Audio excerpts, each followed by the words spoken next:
First question. Who is the writer of the story, The Fun They Had? Answer. Isaac Asimov. Second question. The book was about? Answer. Schools. Third question. Margie learned the punch code at the age of? Answer. 6. Fourth question. Name of Margie's mother? Answer. Mrs. Jones. Fifth question. Margie was continuously scoring bad in?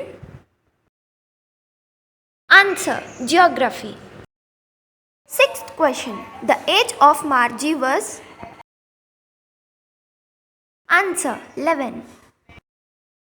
Seventh question. Tommy once had a complaint with his? Answer. History.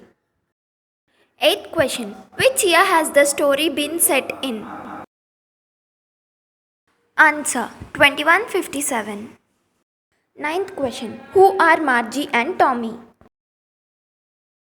Answer. Friends. 10th question. What did Tommy find? Answer. An old book with yellow crinky pages. Hope you found this video helpful. Make sure to like, share and subscribe.